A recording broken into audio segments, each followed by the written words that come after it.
Okay, good morning. I did something, I had a mishap this morning.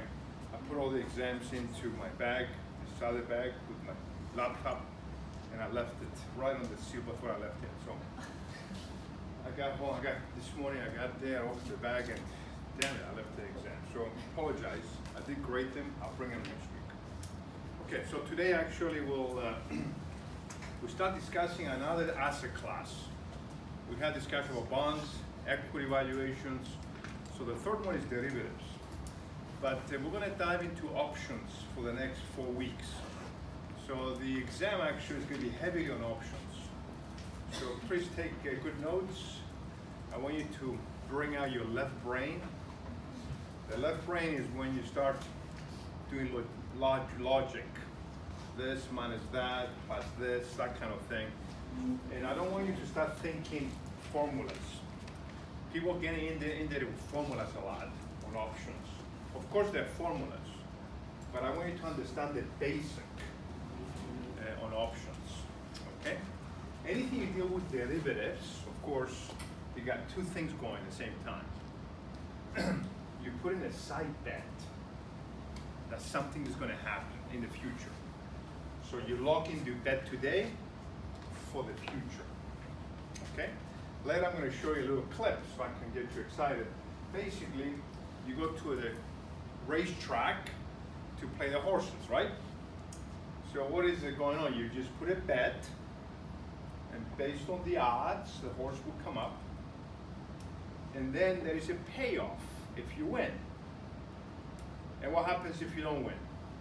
You lost your bet. They don't go after you for additional money, right? So you put a bet aside. There is an event in the future, could be 3 minutes later, but that's the event in the future. You're looking at the horses coming around. You are actually thinking now, is my bet good? If my number 8 horse is in good position, so you're constantly thinking how the horse comes out, he gets excited, gets close, like, come on, he's gonna win, come on, he's gonna win, it's gonna be his third, it's coming very strong down the stretch, but you continue evaluating, though nothing you can do about it, because the bet is already placed. You continue evaluating this horse. And if he wins, that's when you get excited because now there's a payoff. If he doesn't win, then you lost your original bet. The difference in options, especially American style option, you can place and sell your bet while the race is going on. So as you see the horse coming close to the end, you see the horse is third. The possibility of winning is less now than when you were up front. So you can turn around to your side and say, look, do you want to buy my 8 horses coming around? You think it's going to win? I said, well, what do you sell it for? Well, I paid $3 for the bet. I give it to you for $1, just in case as a last run. So those premiums, I call them, those bets, they constantly change it too as the race is going on. Of course, option is not like a 3-minute race. It could be 3 months or 6 months. So, when you deal with derivatives, you do a side bet between people for something else to happen. Actually, the best derivative I can explain is life insurance. Actually, I have a life insurance for $1 million. If I die, every month, I'm making a bet with the life insurance. If I die, they will pay me $1 million. That's the payoff. If I don't die, I lose the bet, and I pay $150 a month. That's the premium. So there is an outcome. There is something, an event of death in this case, an event of a stock is going to be at one point, an event that the bonds will default, an event that the interest rates will rise or fall. So people placing their bets on a lot of reasons, not just speculation. You can speculate a lot, and most people do, but also for hedging purposes. We're going to learn some strategies today. The most common strategies, if you're holding a stock, for example, you want to have a hedge against the stock dropping. So you won't lose your original money that you have. So those are the things we want to learn. But let's start with the basic, okay? In any bet, especially options, we're looking at three things. First, we're looking at the so-called stock, S. Of course, if I put this little thing next to it, it's today's stock, right? So we're looking at today's stock, like Facebook, $150 today. Then I say, okay, what do you think about, you have a view. What do you think about Facebook is going to do it 3 months from now? Let's say you have very bullish on Facebook. It's 150 today, and you feel Facebook is going to be above 150, or above even 160. So you lock in a bet that Facebook will get to the 160. That's called a future price. So you lock in the future price. We'll discuss a little bit your view on that. But the X, which is called the exercise price, it's a future price. It's something you lock in today, and you can't really get out of it. You could get out of your bet, but this is your future. You're hoping the X will happen in the future. Because if the X happens in the future, you will win, or you will get paid off, or you have a payoff. And the last one is a premium.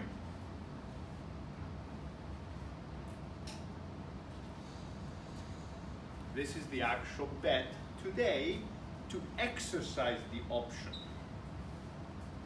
Now let me discuss about exercising the option. So let's assume, well, let's discuss the two types of bets, or two types of options. First, we have call option, and then you have a put option.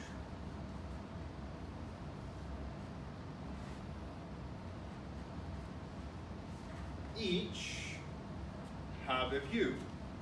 So let me ask you, from your experience, from what you're reading, what is the view if you buy a call option? Is the stock going to go up or down? Up, right? Why? Why is it called call option? A call option is you calling the bet. Yeah, the stock is going to go up. So basically, a call option, buying a call option, which is important. Buying a call option, you have the right or the option, right?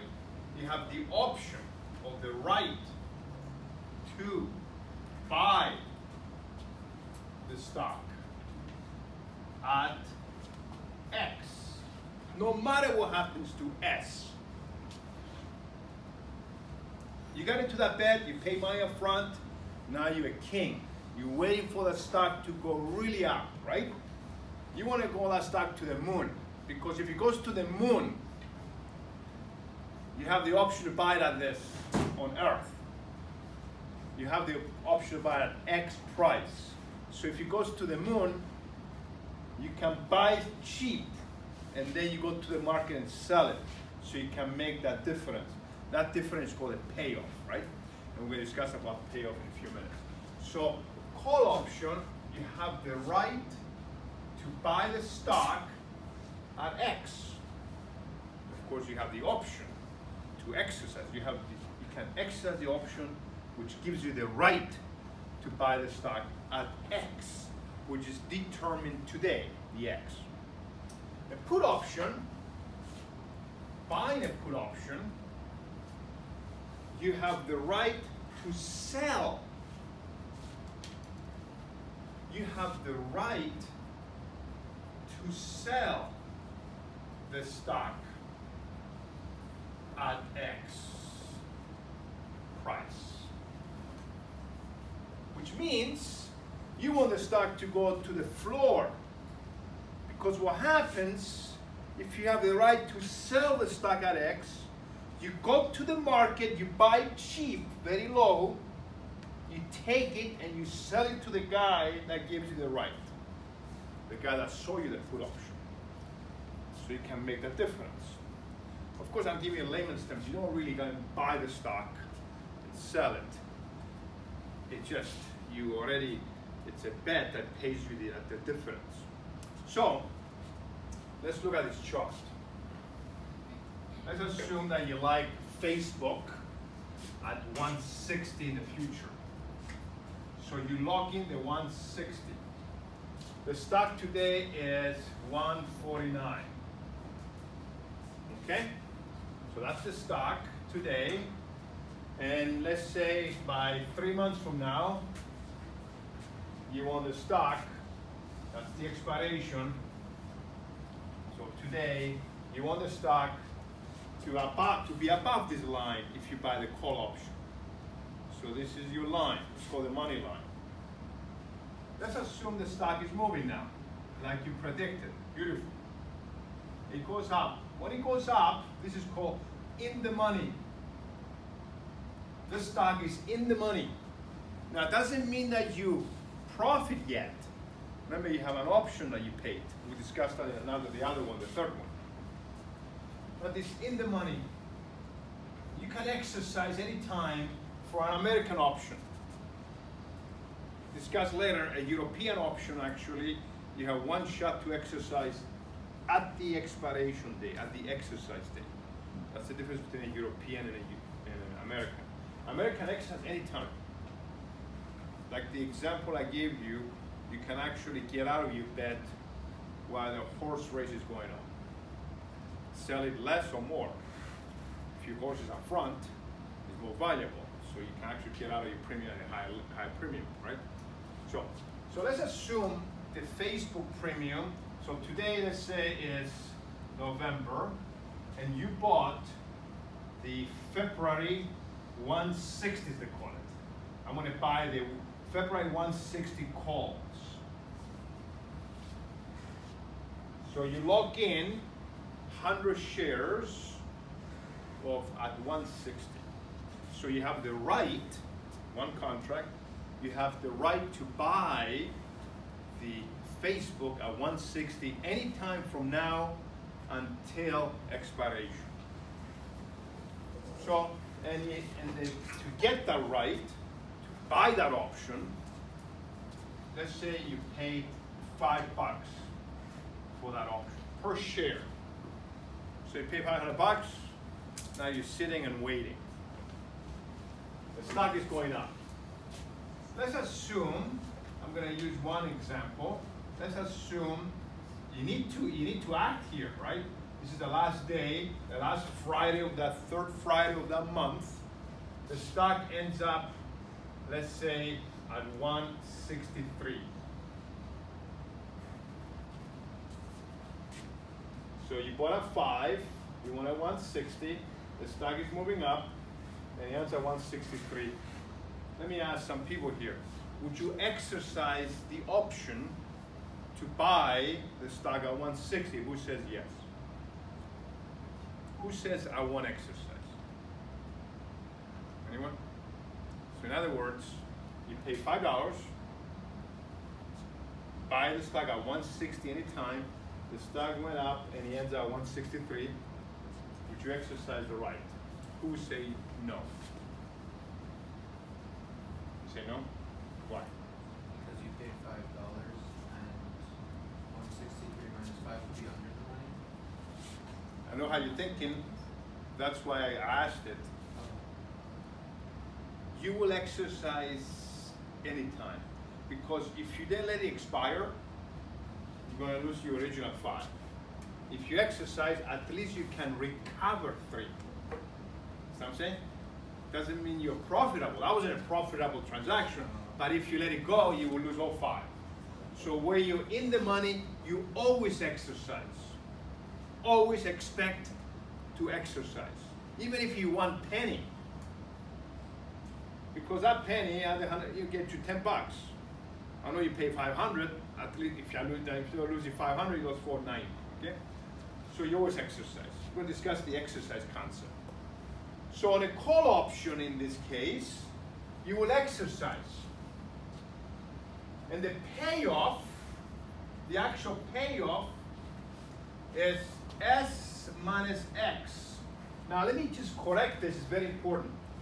I'm going to erase it. I put it S minus X. but I'm going to erase and make it a little more official formula. Max 0 S minus X. In other words, on another possibility, if the stock, let's say it's 159, you're just going to let it expire.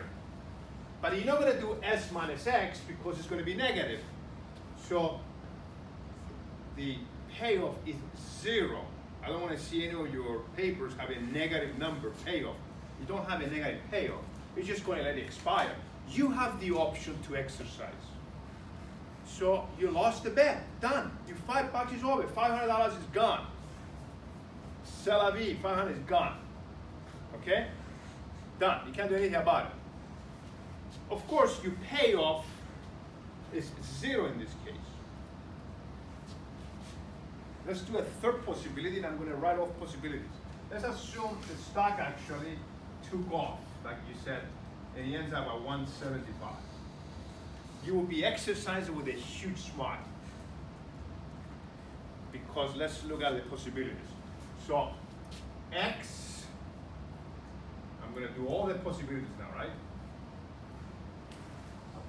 S, we're going to do like the premium we paid, and then we're going to calculate the payoff,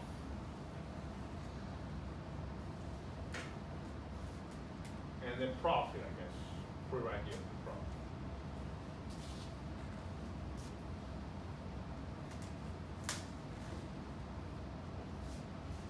So X is the same, never changes, 160, 160, 160.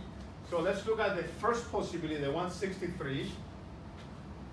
Let's look at the 159 and look at the 175. This is the actual stock at expiration. Let's assume that you left it at the last minute to exercise.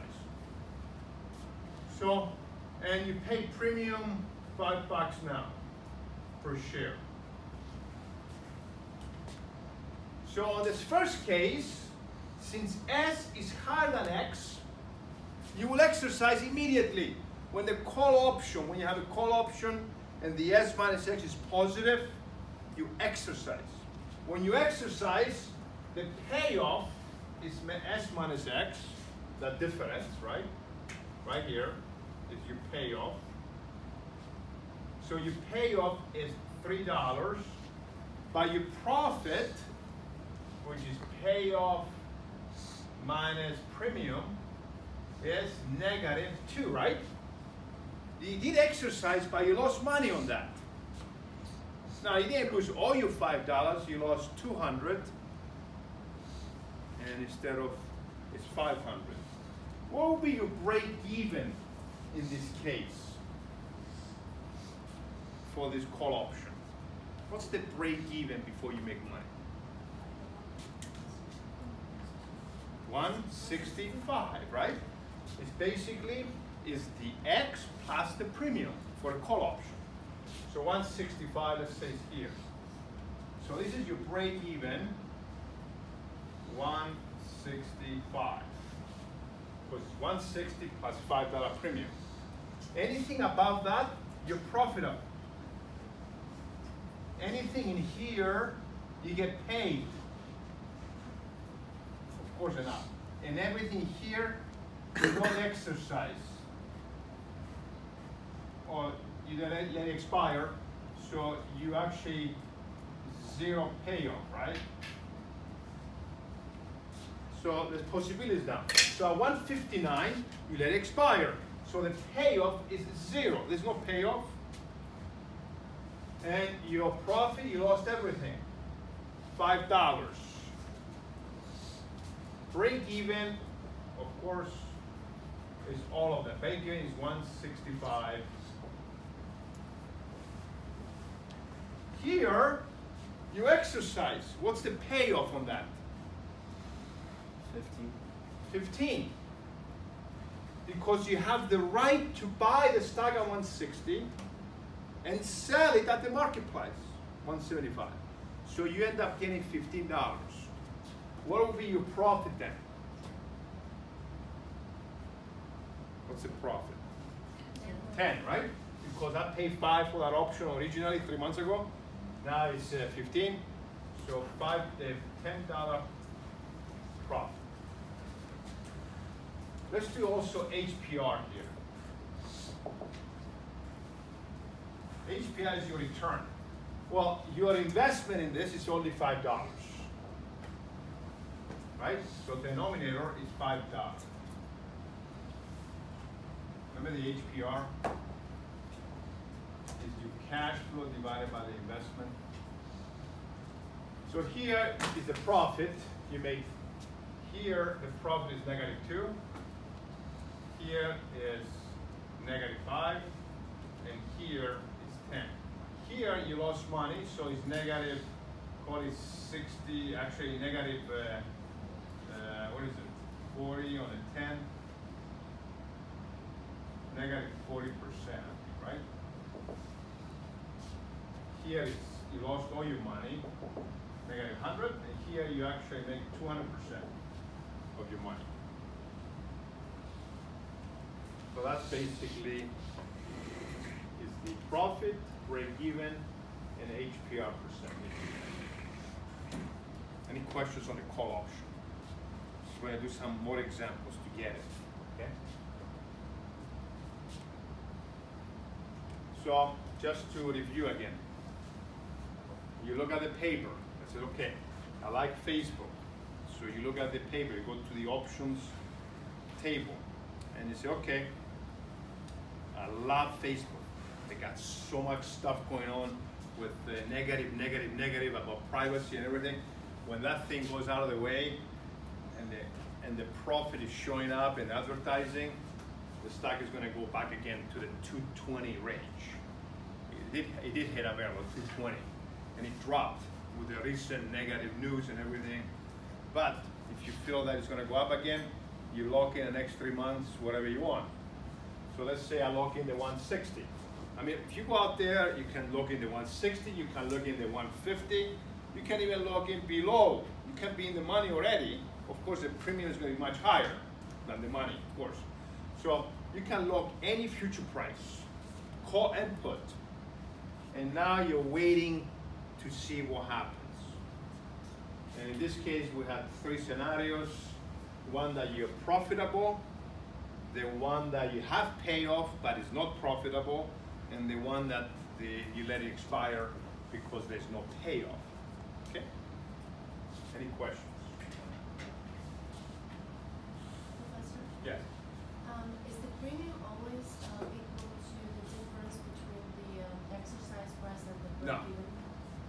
Premium changes. And we're going to learn that phenomenon because premium, it's a bet based on probability what the stock is going to do.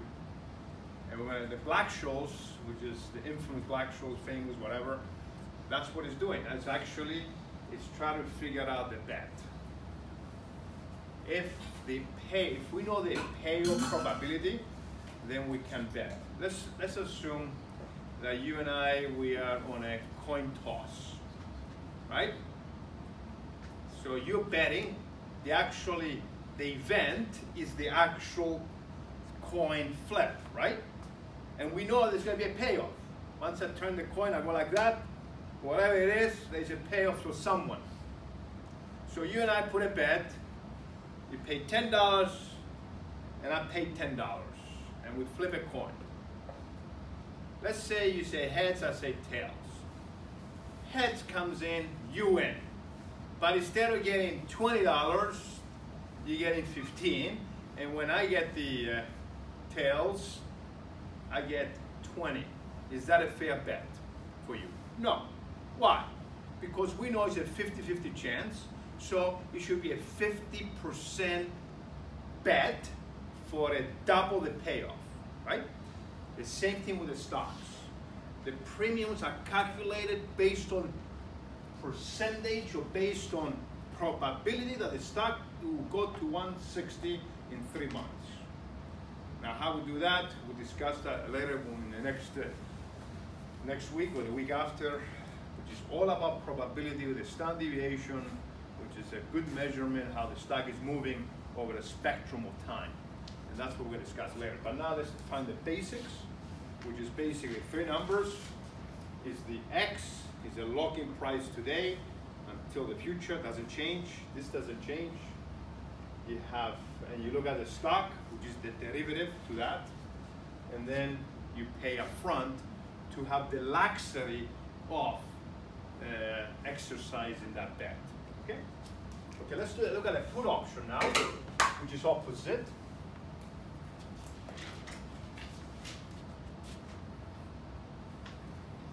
A put option, as you know, you have the right to sell the stock at X price. You lock in the X today, and then you check the stock and you have the right to sell. So let's use the same example. You have someone that is doubting Facebook. They think Facebook actually is going to go down. Okay? So to get a cheap option up there, he wants to lock in the 140. He thinks Facebook will go below 140 in the future. Okay? Because he wants to go down as a put option because they have the right to sell it at 140 anytime. So he wants the stock to go here, which is basically go to the market, buy the stock at very cheap and sell it to the guy that has the option or the bet, right? So let's say we're going to look at three possibilities. It pays the premium, let's say, just to make it easy, let's say it's $5. Could be $4, could be $3, doesn't matter. Okay? So we got your three numbers. You got your X, you got your premium, and we have a moving S. So 3 months. Today. So let's say the stock, actually, it goes like that, it's out of the money. This is out of the money for a put option. It's in the money for a call option. This is in the money. And of course, at the line is called at the money, which nobody exercises at the money. So let's say the stock is going down, like you said, you're happy, you're telling people, I know, I told you stock is gonna, I told you Facebook is gonna go down. Let's say the first possibility, you didn't act here, you could have acted here, this went up, and he ends up at, let's say, a 136.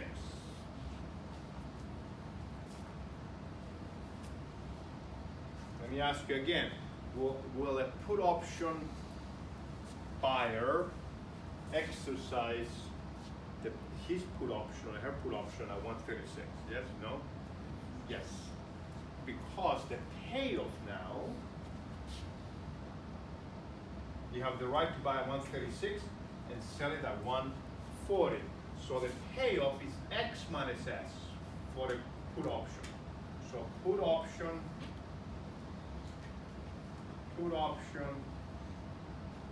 payoff equal, make a little more room, maximum, okay, maximum 0, X minus S. So in this case, we got the S at expiration, we got the X, we got the premium, and now we're going to calculate the payoff, profit.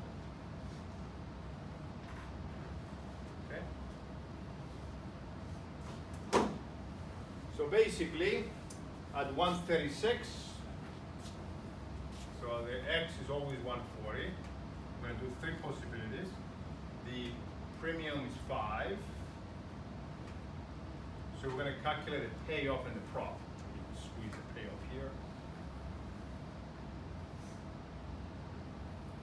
Profit here. The stock ends up at 136. So you exercise the bet, X minus S, you get paid $4. What's the profit you're going to get? You're going to lose $1, right?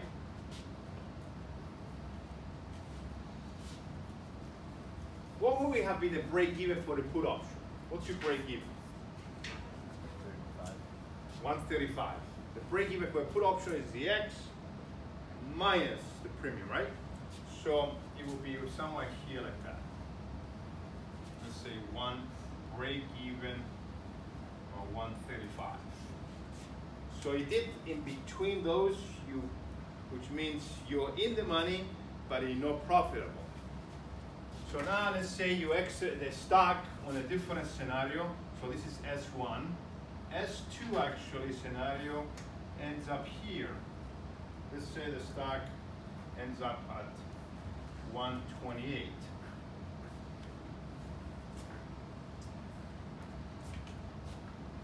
Okay? Maybe the stock was up here actually, sorry. Why? So at 128, you will exercise. What will be your payoff at 128?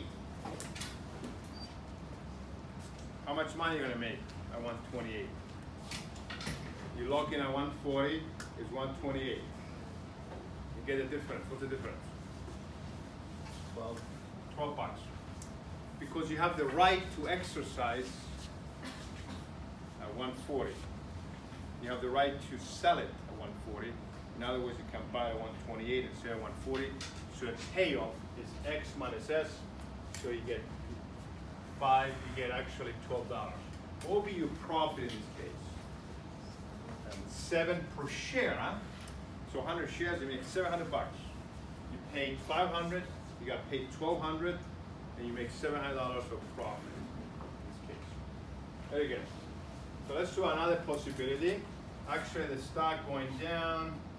It was in the money for now, and it went out of the money. So he ends up at 142. Would you exercise at 142? And a put option, yes or no? No, you let it expire. So what would be your payoff? 0. I don't want to see -2, right? You don't really lose more money. So 0, so your entire 5 you lost. Okay? This is 142. Any questions on that? Okay. Of course, let's do like a quick HPR here. My return. Here, we lost $1, -1 divided by 5 investment. So you lost 20% negative, right? You lost 20% of your money. You recovered 4 out of 5. Here, you made $7 divided by 5. So that's 140% or something.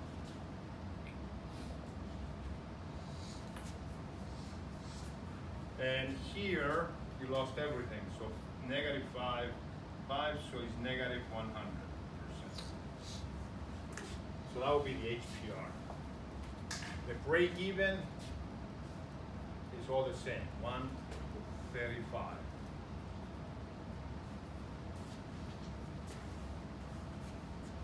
Okay? Any questions? Yes. If you're out of the money and you don't exercise the option, you you don't exercise. They won't even call you. You won't exercise. Why would you exercise to get nothing? Either you call them or not, you get nothing. If you're out of the money, right? Because you S minus X or you X minus S in options is negative. If it's negative, nobody's going to call you. You're not going to call anyone. You lost your original bet. Move on with your life. Now, what are the reasons that you would do an option versus buying the stock? Of course, when you buy the stock, the reason you buy a stock is because you have a bullish on the stock. Why you bought it? You're not going to buy knowing the stock is going to go down, right? If you actually buy the stock, you feel the stock is going to go down. That's your investment. Why would you do an option instead of buying the stock? protect your downside? No, why would you buy an option, call option? Okay, I want to buy a call option. You feel both on a good bullish. I know what you're thinking, but that's a strategy we'll discuss later.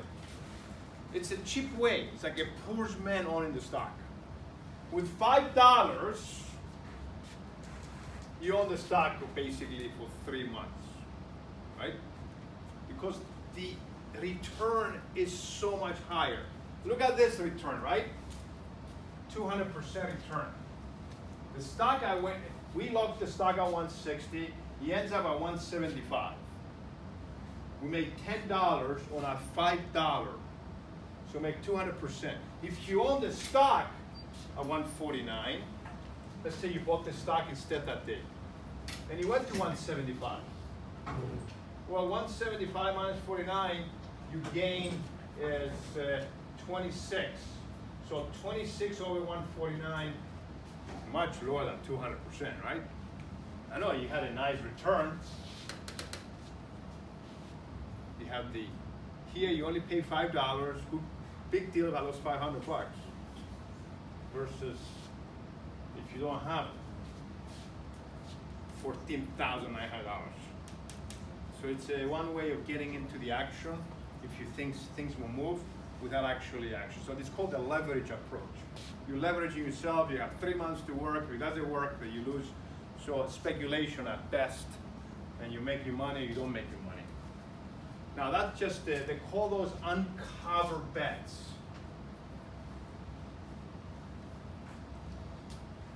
Or uncovered option, which means you don't own the stock. You just bought a call option and you're hoping the stock is going to go up, or you put a put option knowing it's going to go down.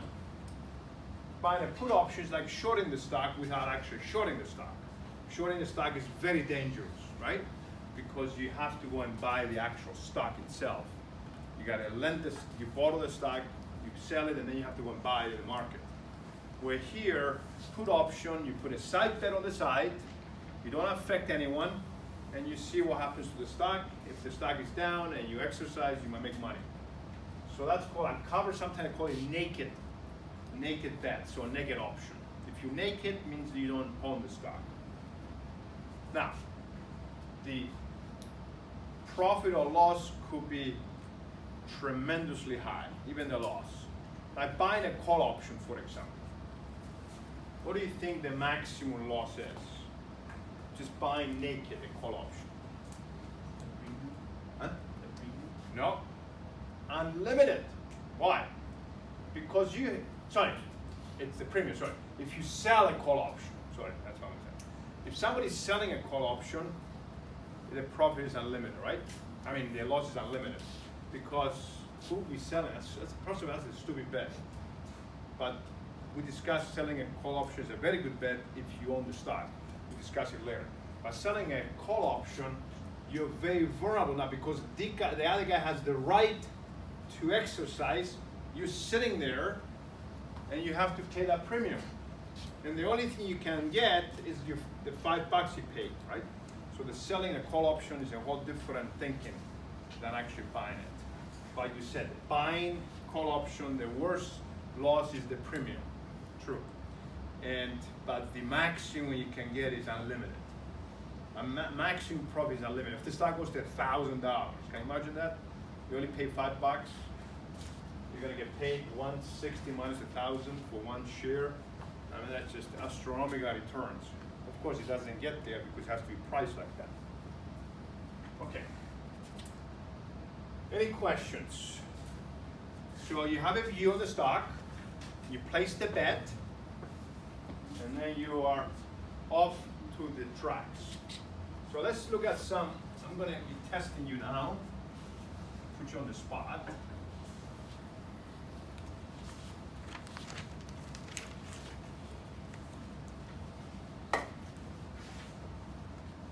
Before we move on to selling something. So let's say we're going to have action, type, we're going to have the X, the premium in this case. I'm going to give you a stock. You're going to calculate a payoff, profit, break even, HPR percent.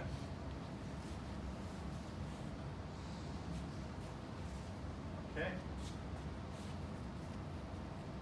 So let's do a few to get ourselves ready. Left brain, right brain combination.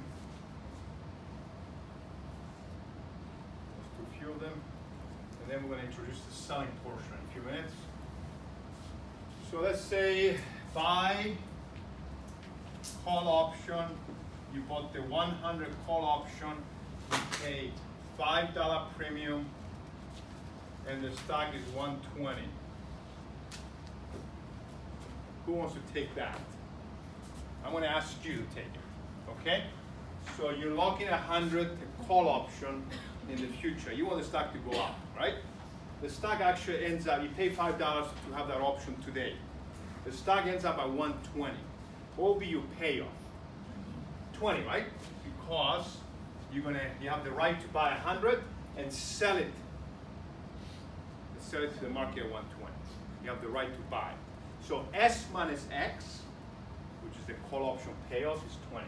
What will be your profit? 15, because you're gonna get you 20, but you pay for that option originally 5, right? What will be the break even for this option? 105. No?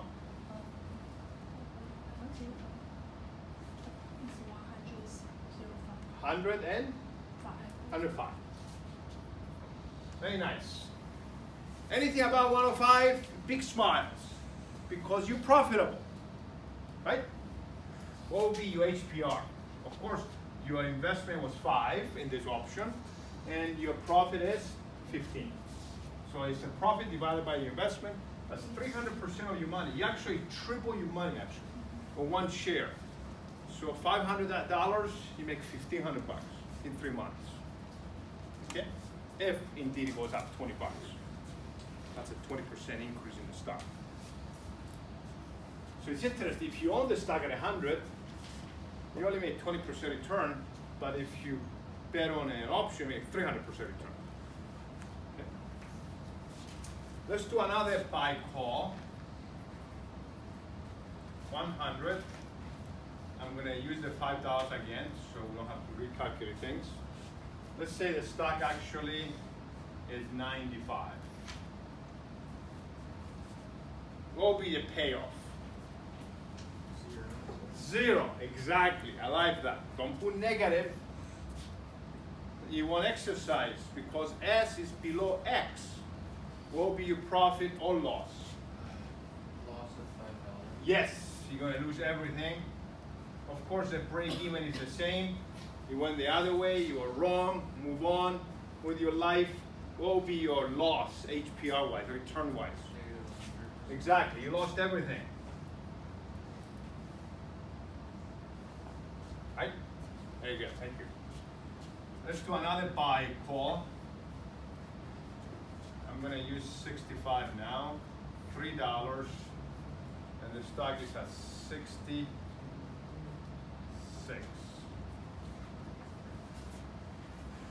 What will be the payoff? Who wants to take it? You want to take it? What's the payoff? You're going to exercise, right? $1. S minus X. What will be your profit or loss? -4. No, negative? 4. No? You paid 3, you got 1. Negative 2. You didn't lose everything, you got $1 out of it, okay, but you didn't lose all 3, right? So what will be the break even for the call option at 65X? 68. Anything above 68, you make money. Unfortunately, it was at 66. So you didn't profit on it, but you recover $1 because it's above the X. What will be your HPR? -2 divided by 3. -66%. Exactly. -67%, 66.7, whatever. Okay? Very good. That's how it works. Let's get into the put option now. Buy a put at, let's say you lock in the put the stock at 50, you paid $4, and the stock actually was 46. Would you exercise a put option at 46? I'm going to ask you. What's your name again? Viviana. Yes, Viviana, thank you. So Viviana, would you exercise the put option, nobody talk, at 46? You lock in at 50, put, the stock ends up at 46, which is good, right? Because it's a put option. Would you exercise the option, yes or no? Yes, exactly, because it's below 50, you're in the money. Forget about the profit, calculate that later. What about that later? No, make the payoff first and figure out the profit or loss. So what would you be the payoff for the put option? $4. Because what it says, I have the right to sell it to you at 50. And the guy says, hold on a minute. The stock is 46. Exactly. I have the right to sell at 50. So you go and buy the stock. I'm going to buy the stock at 46 and push it to you at 50 so I can make my $4. Right? Because the market is 46 now. So in a sense, you're getting $4. What will be your profit though? I paid $4. I made $4. Zero. Even though I'm a little happy that I'm going to get paid, I didn't make any profit out of it. What will be the break even?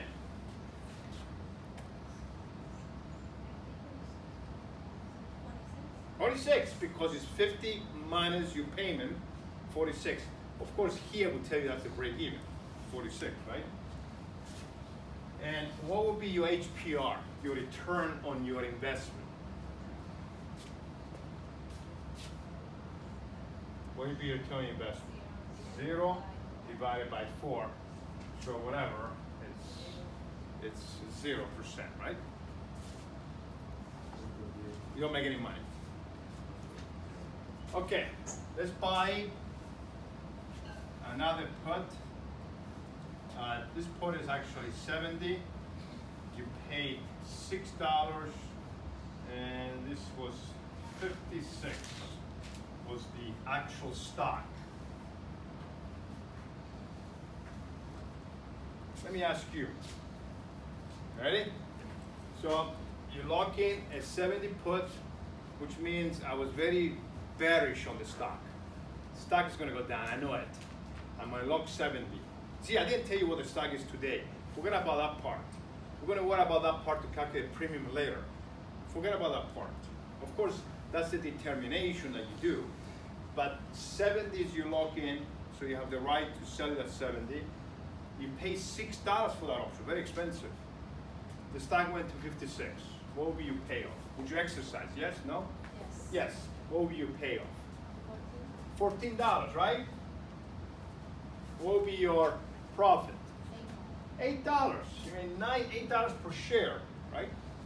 So what will be the break even for a 70X with a premium 6 put? 64. Anything below 64, you profit. Anything above 64, you lose money. Anything above 70, you lose everything. So what's your return now in this case? Very good return actually. It's 8 over 6. Whatever that is. 8 over 6 is 4 over 3. So that would be like 125% or something, right?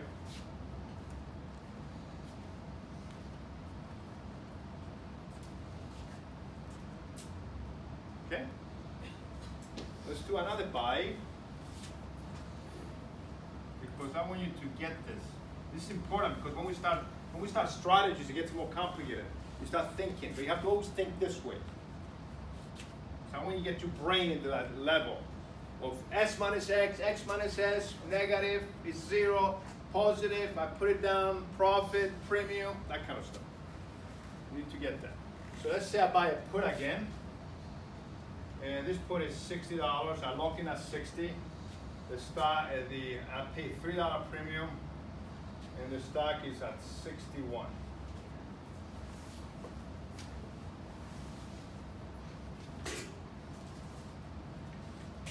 going to take it?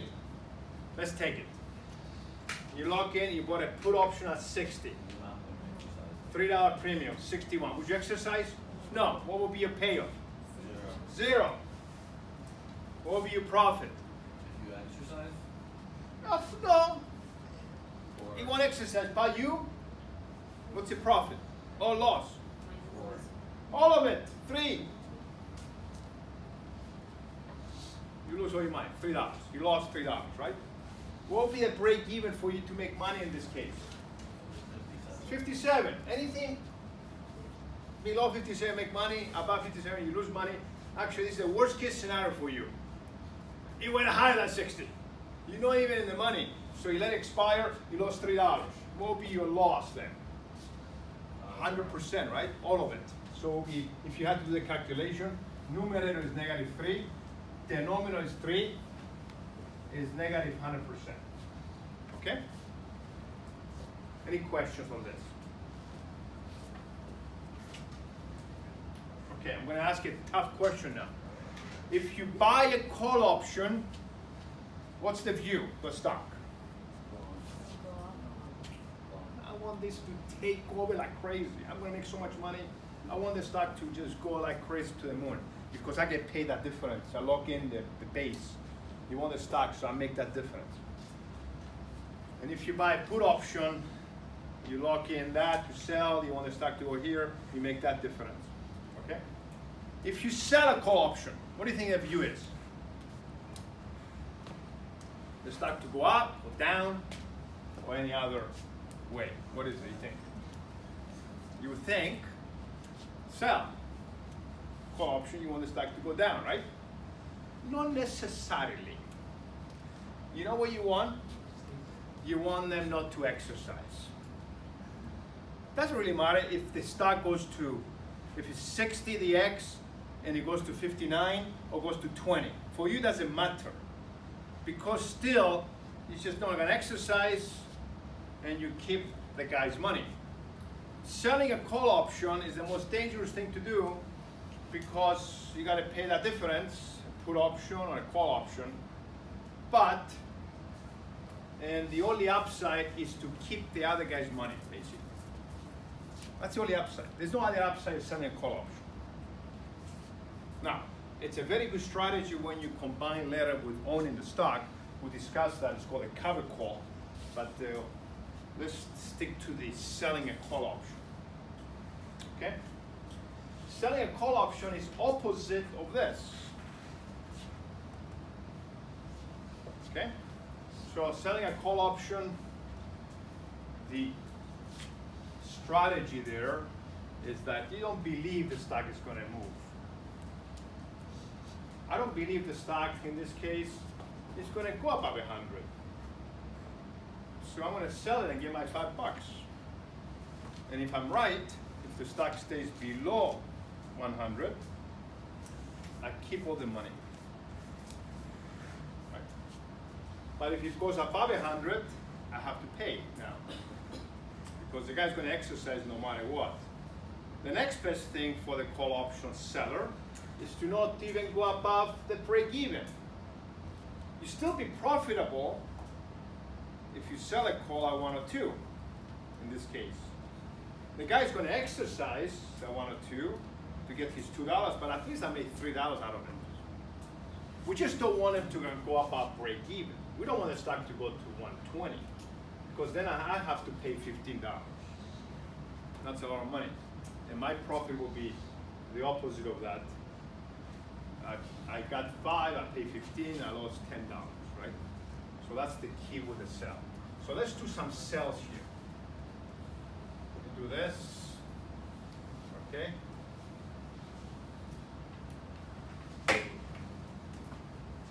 Because I want you to get this.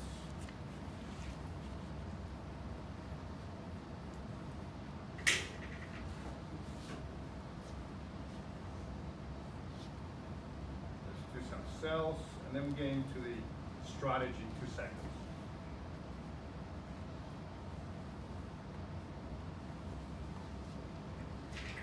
Okay, let's say action, sell. Let's say a call option.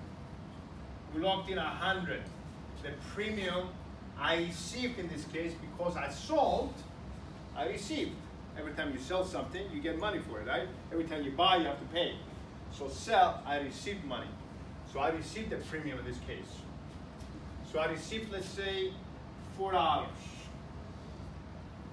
We want the stock not to exercise, basically. Let's assume the stock ends up at 101. You always think about the other guy. Would the other guy exercise at 101, yes or no? Yes. So, as a seller, I have to pay. What will be the payoff that I'm making now? $1. So it's going to be negative. Now, the only time I want to see a negative in the payoff column is when you sell something, okay? Because when you buy an option, it's 0 if it's negative, right? So the payoff is -1. What will be the profit for a seller of call option?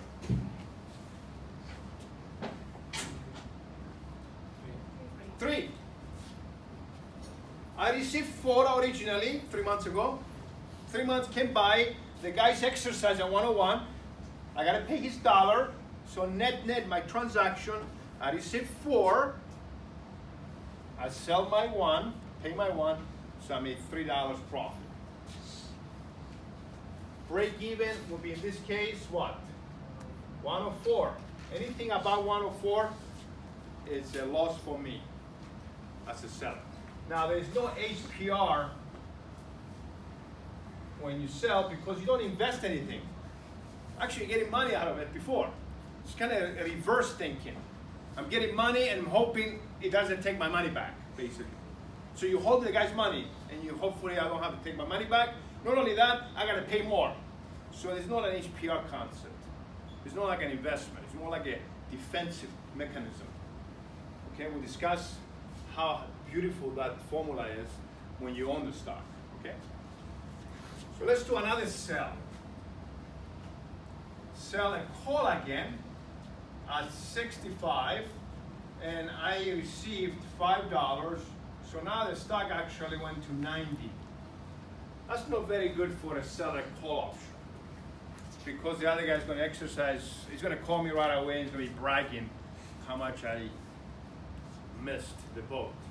What would be the payoff for a seller call option if the stock is 90? What is it? 25 negative, right? Because I sold. I gotta pay $25 out of my pocket. What would be the true profit or loss in this case? -20. So net I lost 20 bucks per share. Okay? So the break even, as you know, will be 70. 65 plus 5. So for both of us it's 70. For the seller and the buyer. And there's no HPR on selling. Let's sell a few put options. So sell a put option. Let's say I locked in a $50 put option on this company. I received $3. Now the stock is at 44.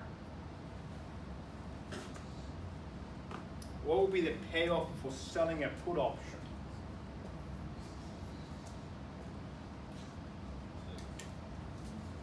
$6 negative, because the put option the guy's going to exercise, I pay X minus S, so that's my payoff, X minus S. So I pay $6, and what will be your profit or loss? -3, right? Because I received 3, I pay 6.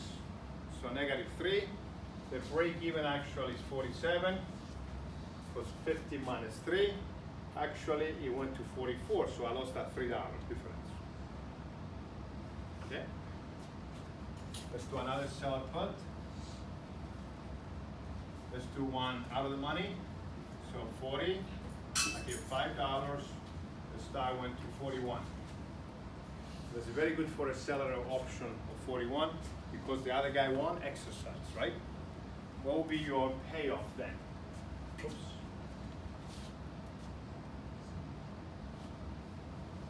What will be your payoff at 41? Zero. You don't pay anything. That's a very good result. It's zero on a seller. Payoff. Because as a seller, is it zero or negative? There's no positive. You don't get money, more money back. Zero negative. Zero is the outcome on one, actually, for selling a call option. So in this case, I'm going to keep all my profit. Because the break even, in this case, was 35. And actually, it went up instead. So that's very good. Right? Got the point? There's another strategy, it's called Straddle.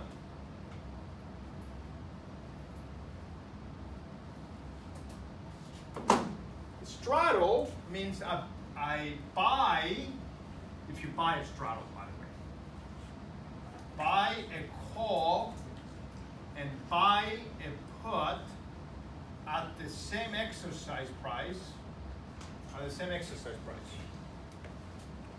Let me ask you something now. Why would someone do that? It's a little confusing. I thought you want the stock to go up, so you buy a call. I thought you want to go down, you buy a put. Why would you do both at the same time? What is the strategy behind that? Anyone can tell me? Minimize risk. No, really. Why would you do that? You pay premiums on both sides. Because maximum loss on the premium. Maximum what? Maximum loss is only the premium that you pay, so the gain would be unlimited. No. You're thinking too much. That's kind of spreads we discuss on later. It's one word I'm looking for. I was thinking volatility. Volatility. Because you buy the put option, you buy the call option, the only way you can get paid is outside those two. Let's do an example. This is a beautiful example, by the way. Actually, let me keep that table there, because we're going to do some straddles now. Okay? So let's say, well, this is what we do. I'm going to do this chart again, right? So this is a chart. Let's say the stock today, let's say the stock is $100. Okay? And the company is going to announce something. It's an FDA approved company. If he announces that the stock, that the company's drug is approved by the FDA, this stock is going to go to the moon. But on the other hand, if they announce they haven't been approved, the company's going to go out of cash, so it might drop. How do I make money from both sides? Otherwise, buying volatility. I do a straddle. So let's say I lock in the X. So let's say I lock in X at 100. So I go to the market. I says I'm going to buy the 100X, the future 100. I know the stock is going to go up and down. They said, well, the call option premium is sell for $5, and the put option premium is sold for $7. Let's assume the stock is already down here somewhere. Doesn't matter. So that's why the put option is a little more expensive. You're already in the money, right?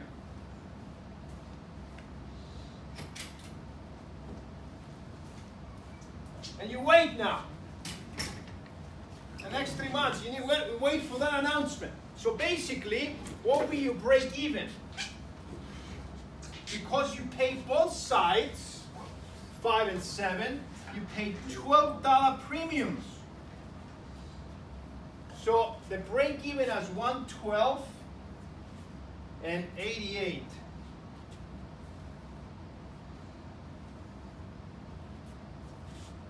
This is break even 1, break even 2.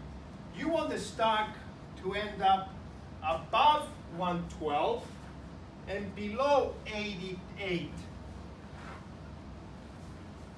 because you pay both sides That's how much money came out of your pocket. You want actually to even cover your call option if indeed goes down. You cover your put option, your call option premium altogether. So this is your break even, right?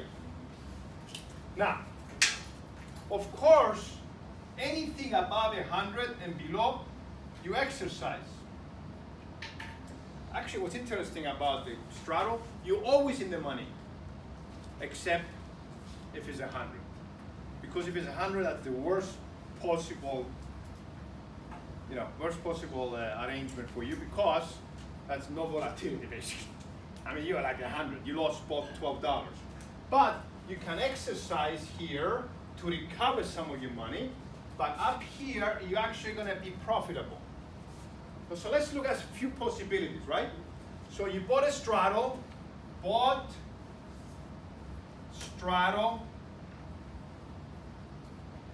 at 100x, so that's x, for $12.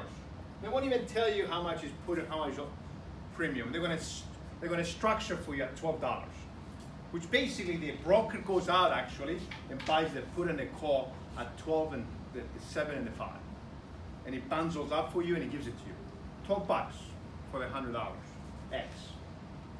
So let's say the stock was already 96. Well, let's call it 98 because I think we're tight with the premiums. So now the stock is going up. Let's do the first possibility. You are really right. The stock actually took off after the announcement. So now the stock ends up at 150. So a stock at 150. The X is 100. Your premium, combined premium is 12. So a payoff. You will exercise the straddle or the call option side of the straddle, doesn't matter. You're going to say exercise the straddle. What's the payoff now? $50, right? Sorry, the stock is 150. $50 payoff, you made all money. So profit is 38. That's a lot of money. You paid 12, you got 38.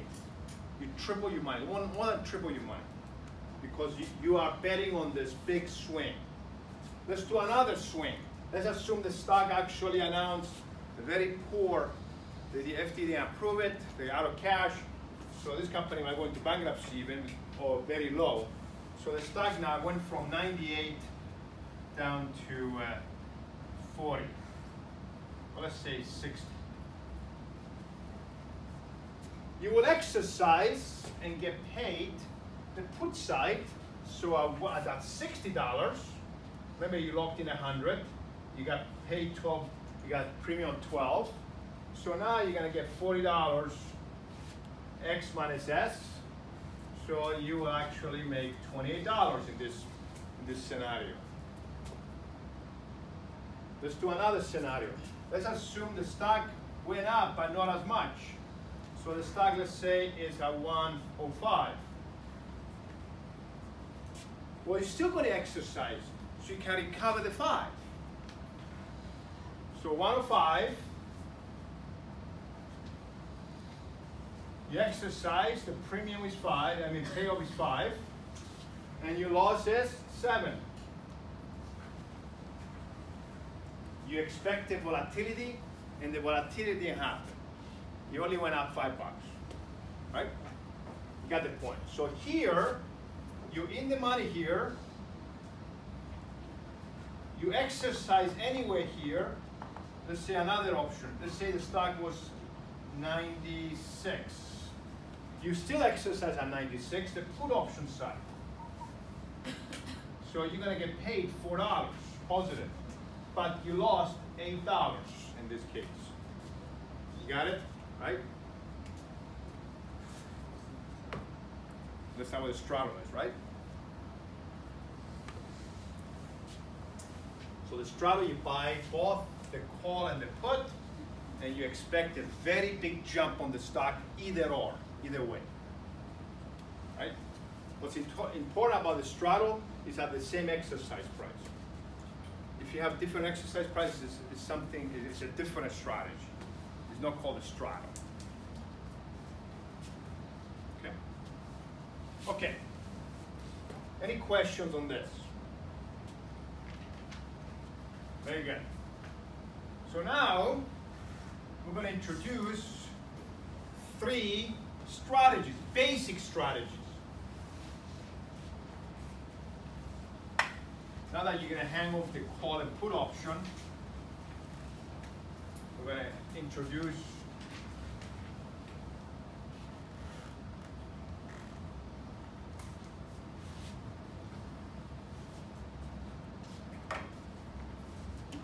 Is this thing still going? There you go. Sorry for those who came in, I'm videotaping myself for some review. Some teacher's review I have. You're gonna tell me I'm too energetic or something. Adderall or something. Anyway, but okay. So we're gonna discuss some strategies now.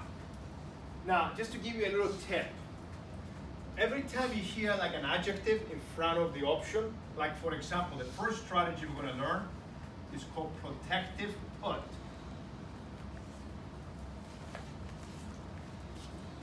2 words. Basically, you own the stock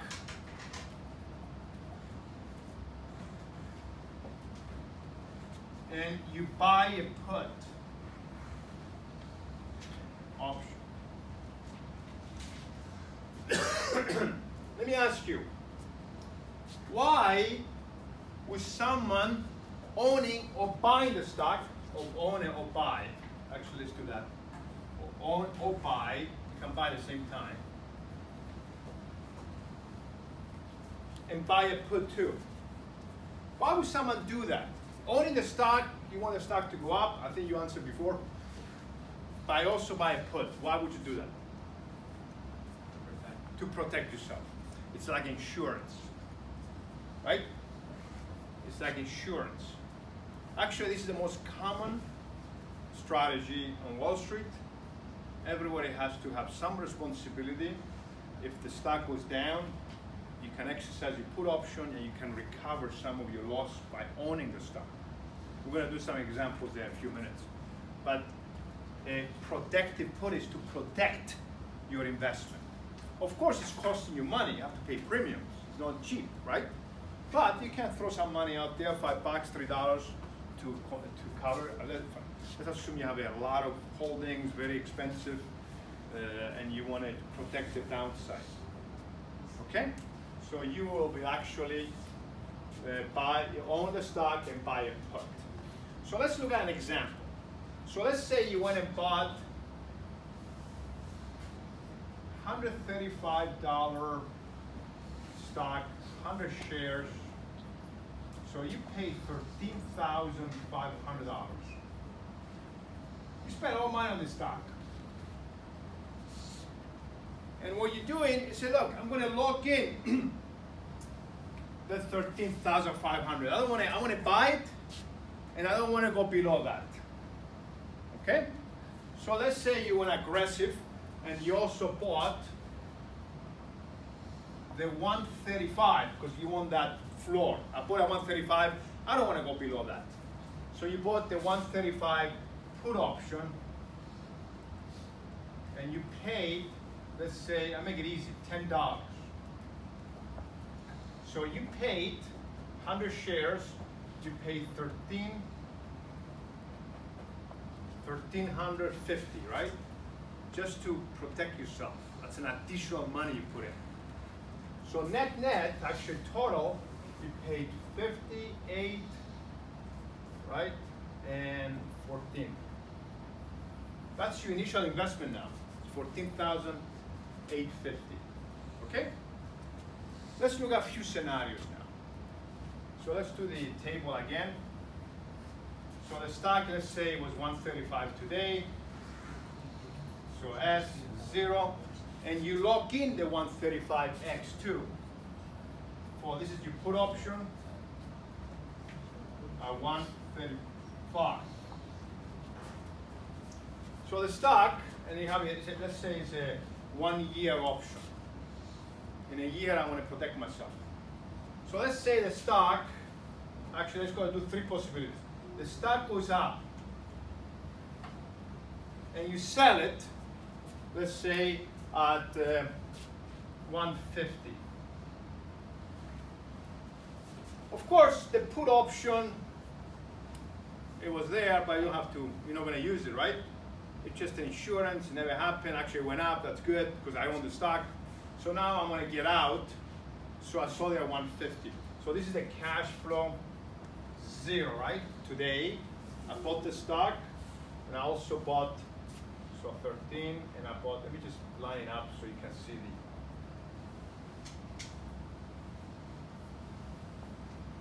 so I paid $14,850.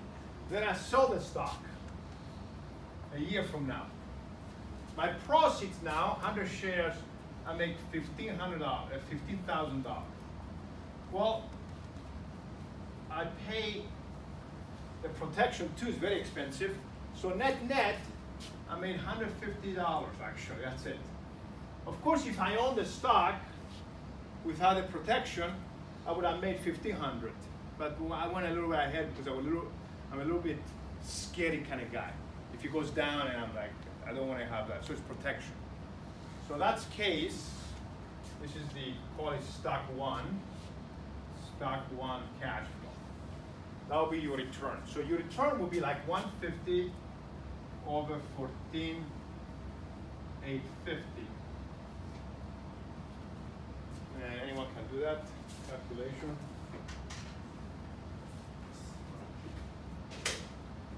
Yes. The option price is $10. Would it be $1,000 for option price? $1,000, you're right. Sorry. No, I'm sorry, guys changed that. You're right. I don't know why I did that. Stupid. So 14,500, right? I paid. So 500. So $500 I make profit. Very good. Yeah, pay $1,000 for that option. Yeah. $10 times 100. This is the, I bought the 135 put at $10 times 100. Right, makes sense. Okay, 500 divided by 14,850. Anyone knows? It's going to be, what's that? 1.01. It can be 1.01 because it's lower amount. So it's 15 over 1,500, 15,000. Would be like almost like 3% or something. What is it? Anyone? What's that? 4%? 3.4. Yeah. Not a lot, but I'm protecting myself. I paid all the money. Okay, change this, huh? I made a mistake. So, let's assume now another S2. Let's assume the stock actually went down. Okay? The stock went down to 110. Let's make it dramatic. And I sold, you don't have to sell the stock, but let's say I sold it because I had to do it.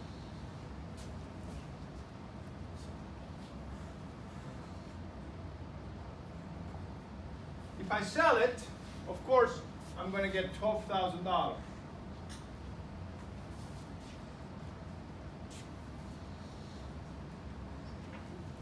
But I will exercise my put option, right? So let's separate that. Remember, put option. Let's do like my little table I like to do. S is at 110. Let's do the X first. X is 135. The premium is, well, forget about the premium. X is 135, and S now is 120. So what will be the payoff for a put option? $15, right? I will exercise and get $15 times 100.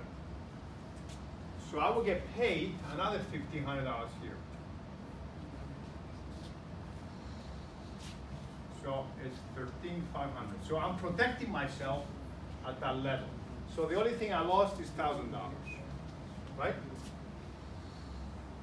So 3,500 is the thing minus 1,450 profit or loss.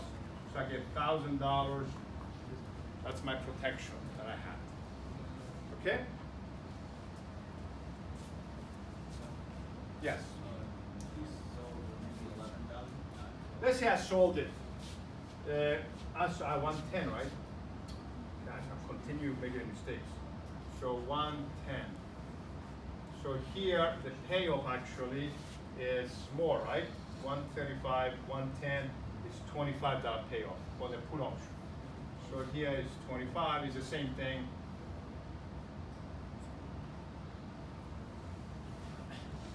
$11,000 minus plus 2.5, 13.5. See the protection? So I will never lose, even if it goes to 100 or 60 or 0, I only lost 1,000. So I'm protecting myself. If you own the stock, you're going to lose a lot, 2,500 here, right? So that's the put option protection. Yes. In cash flow, how do you get the negative 14,500? I paid 13,500 for the stock, 100 shares. You own and buy the stock, let's say on 35, and you buy a put option. You bought 135x at $10 times 100, $1,000 I pay for the insurance, plus buying the stock 13,500. So out of my pocket is 14,500. In the first scenario, the stock went to 150. We sold the stock, we got $15,000 proceeds, but minus the profit, minus the investment I had, I made only 500 bucks. 500 divided by 14,500, I guess in this case, is 3.4%, I think, if you calculate. This scenario, it dropped. It was a bad scenario owning the stock. And let's say I forced myself to sell. So I make 11,000 because 110 times 100, $11,000 proceeds.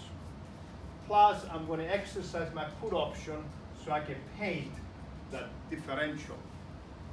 So $25 differential times 100, I get an additional $2,500, which I expected because the 13,500 is my floor.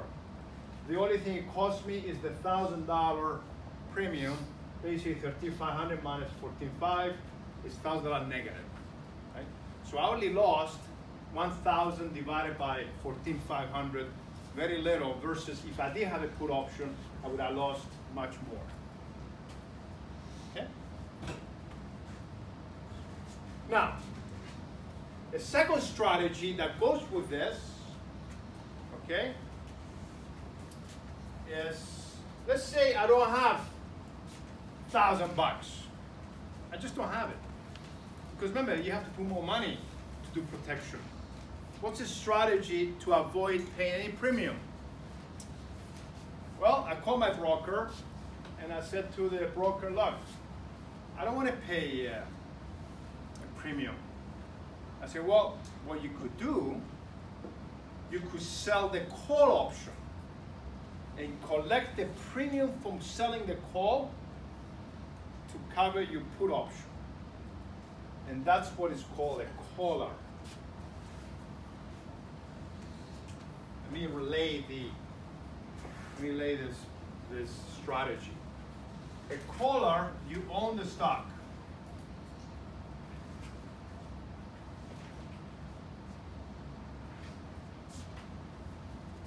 You buy the put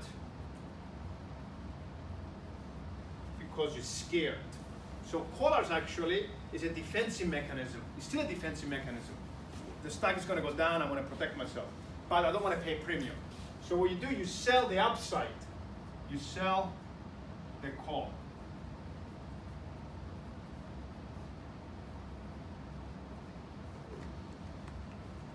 So let's use this example for now. I'm going to get rid of this stuff here. I'm going to try to squeeze something more in here, okay?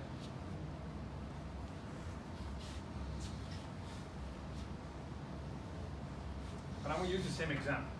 So let's say I bought the stock at 135, 100 shares. I don't want to have the stock go below 135, so I went in and I bought, like I did here, the put option, $10 put option times 100 shares, right? One contract. But I don't have $1,000. So I go to the table and I said, what call option sells on the upside at $10? Let's assume the 150 out there. So they sell the call option. I sell the call option, the 150, and let's say it's $10 times 100. But since I sold it, I received the $10 to cover my premium on the put option. Okay? So let's put two lines for the options. I'm going to use red. This is my call option. X 150. And the put option is at this line. X 135. So let's see how much money I pay up front. So let's try that. I bought 135 times 100, so CFO cash flow 0. I paid $13,500. I went and bought the 135 put option at $10 for 100 shares, right? So I paid $1,000 more. And then I went and sold the 150 call option at $10. I sold the upside. So I received $1,000. So basically premium is 0. So now my investment, as if I bought the stock outright, with the protection that is paid off by the selling the call option. So let's look at some possibilities, right? So let's look at the possibility, worst case possibility, not the worst case, the possibility the stock went down. So let's say the stock starts at the same level as X and went down. And let's say it ends up at, we'll call it 110 now, again. And I have to sell it, let's say. Of course, CF1 possibility, so let's say call it S1 possibility. I have to sell it at 110. I made $11,000. I exercise the put option. So this is 135. So I made another $2,500. Call option. It's expired, it's out of the money, the other guy is not gonna exercise, right? It's just way down the stock. So actually, I made $13,500. So I fully, even though the stock is at 110, I haven't lost a dime, right? Because I exercised put option, and the premium is already covered. So now, this is very good. Going to 110 and not losing money. If I only own the stock, I will lose $25 times 100, $2,500.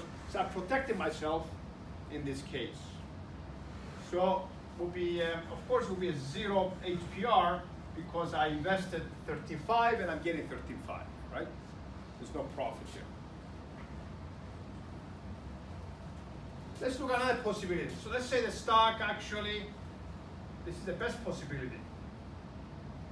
The stock ends up at 149.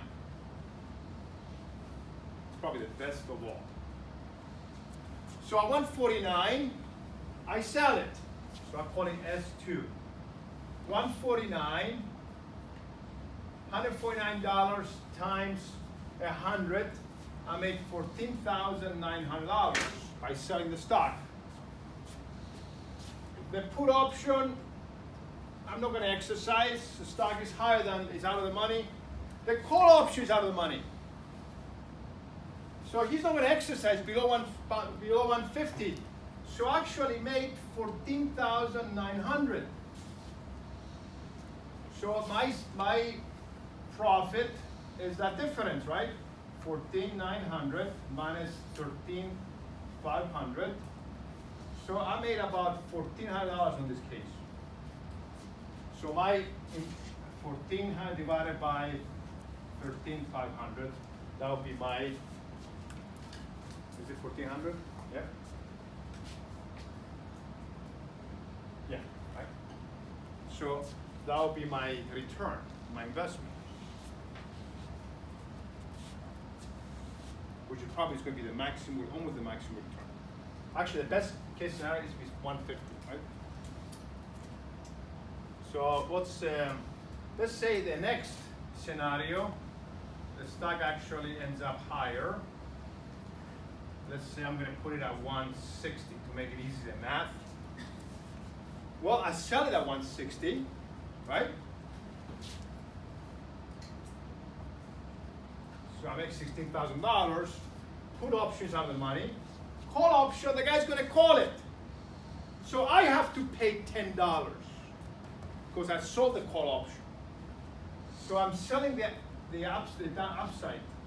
So $10 times 100, $1,000.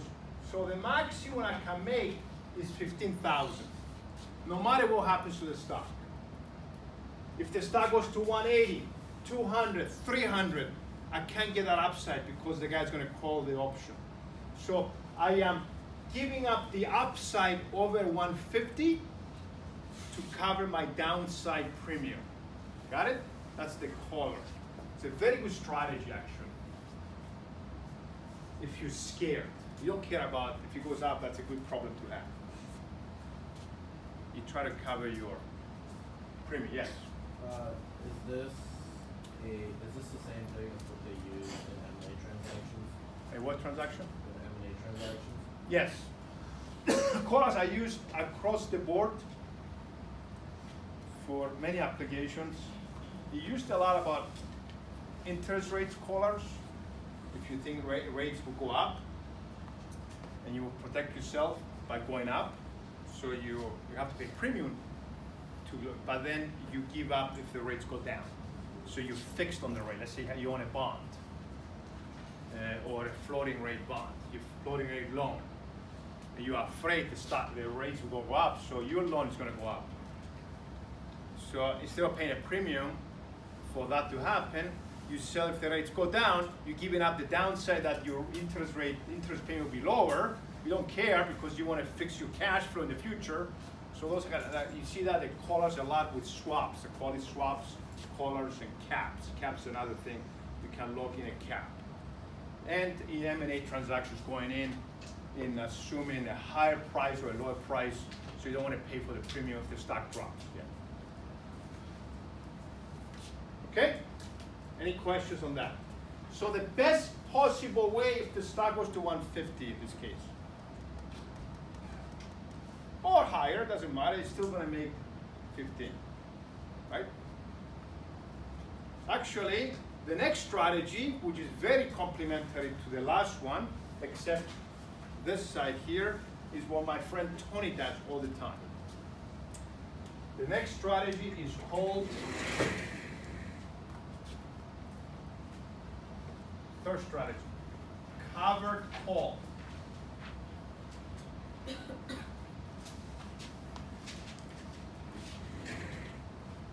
Covered call. It's the last strategy we're going to learn today. Covered call, let me put the strategy and then we discuss. You own the stock or you bought it.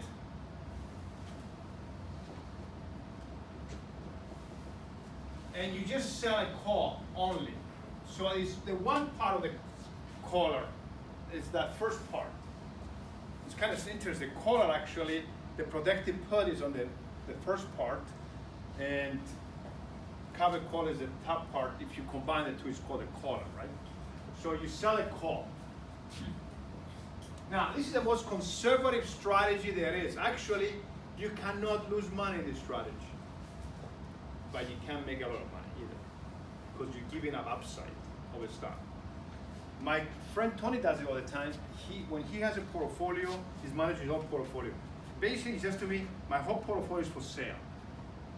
Since it's for sale, I sell call on all of my stocks, and I explain why he's thinking that way. He make good money doing that. Let's assume now we don't know anything about selling a call option. You call your broker, right? And you say you put a limit order on the broker. Anyone knows? Remember the limit order? You tell them, look, when the stock goes to, let's say the stock is at 130 now. You feel like the stock, there's not much resistance. You say, you know something? You tell your broker, John, look, I'm going to get out of this stock. I have it for a long time. I could make good money. I bought it around 80. It's at 130 now. I could cash in now. I'm not sure. But you know something? I think it's another run. I'm going to have another run there. So when it hits 140, sell it. So you put in a limit order, right? You call the guy when it hits 140, sell it. So you're going to have another $10 out of it. But my broker is a little smarter than that.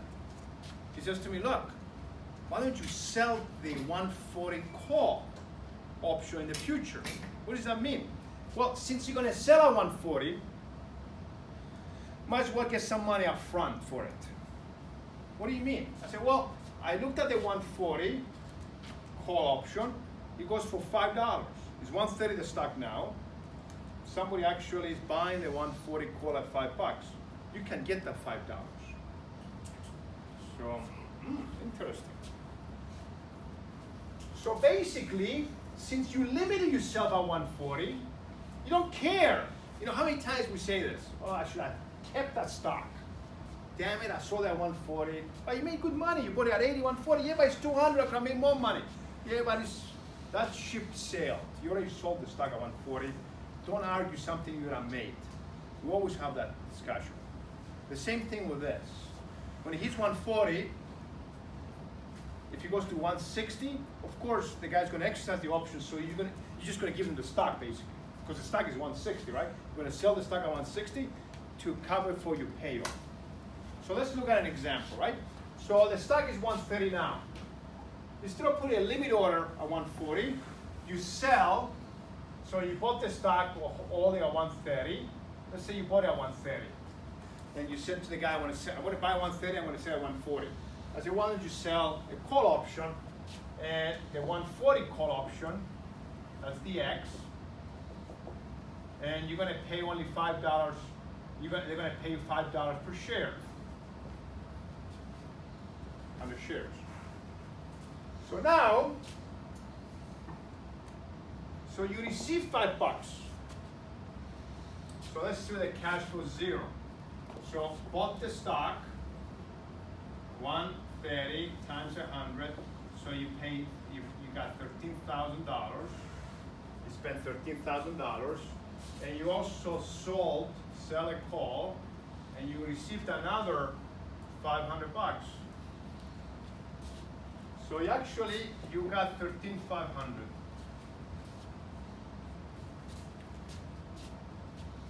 The stock went up.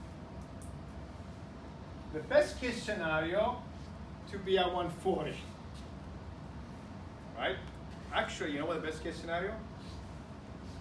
To be exactly 140. The guy doesn't exercise. You still own the stock. And you do another 145 later.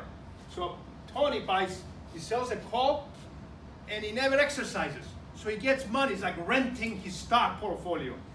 And he never gets to exercise. No one exercises. And if he exercises, he's at the very high level anyway, and he owns the stock anyway, right? So you can't, argue with a good problem. The stock is going up because he's buying all the high exercise, high stock above the stock market now. Of course, he doesn't get much money out of it. If he's way up, he's going to get $1 or $2 or even less. Because if he's high up with the money, nobody's going to be giving him good money. But that's the key here. That's what the cover call is. Yes? Isn't cash flow 0 going to be negative 12,000? Yeah, I mean, no. Yeah, sorry. Yeah. So you got $5, so it's almost like you bought the stock at, got you. 12,500, sorry. So now, if you sold it, if the stock goes to 140, the guy won't exercise. Let's say you sold it at 140, doesn't matter, right? CFM1. So you sold it at 140, $14,000 you made, minus 12,500. So you made, you made $1,500. Versus, if you didn't sell it, you make $1,000. Got it? But this stays, that's the maximum. Because if the stock, for some reason, jumps, and you have to pay that, well, it doesn't matter because you sell the stock at that much.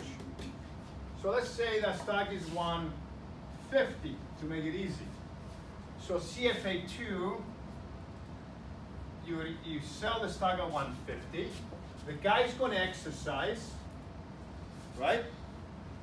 So you're going to have to pay him 10 bucks times 100, so $1,000 negative, right? And your $12,500 original. So you're still going to make $1,500, right? Because you offset here it's always $1,000. It's always going to be 14,000. So my friend Tony actually, the stock was just enough not to exercise, and then he buys another option. He sells another option in the future, and he gets money up front. You can't lose money on this option because you covered by the stock itself. It's interesting, if you sell a call naked, is the worst case scenario. The maximum loss is unlimited.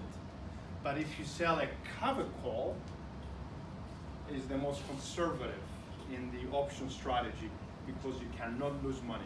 You're just giving the upside. Okay? Any questions on this first strategy?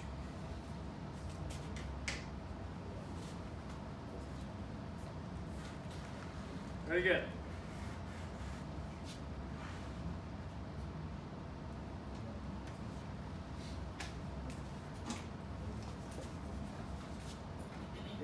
I just, for people that came in late, I had the exams, I corrected everything. I spent all night last night correcting them. I put all the numbers in the computer, everything was all set. And I took the exams and put it with my laptop. I have a separate bag. And I was moving this morning at 6 o'clock, and I left the actual bag in the garage. I didn't put it in the car. So when I arrived here at Baruch, I looked up my other bag and said, oh my gosh, I left it right. I remember where I left it. With my water next to it. The water and the bag. So it's there. So I don't have the exams to give it to you, so I'll give it to you next week. Overall, the average actually, a little disappointing. There was a curve, very little curve. It was an average, the average was 72. I tried to carry with 75. They have a bunch of A's. Actually, the highest they got is a 98, 298s, which puts you to 100. But then you have one guy who had 13. Now he's the outlier, so I took him out of the equation because it's going to bring everyone down, curved. But the lowest, if you take the outlier out, I mean, the guy gave me a blank sheet of paper. I don't want to announce who he is. But 35 is the, 38 I guess is the lowest on the F's. Okay. Do you have your grade book? Huh? No, it's on my computer, my laptop. Everything's on my laptop. So I didn't want to, but I'm going to do it next week. So you got to be patient another week. Right? Munara, Leilia, Yes, here. Shalem, Farouk, Viviana, yep. Yangtze, Juan, Juan, yeah, Juan, yeah, Juan Diaz, Yeah. Ana Maria, Frank, Jesse, Garrett, Jesse here, no. Kurkayat, Hans, Pushpinder, Kor, Daniel, Kirsterin, Senkion Lee, Zimin Lee, yeah. Elena Lee Lin, Harmeet Machakari, Osman, Meira Narea, Anthony Odell, Odia, Malik here, and then we have Rajinder Singh, Thomas Tataklia, Safa Tavred, Hedgeberg, Shatapur, and Aninорus Turbi. Turbi here, and you're here.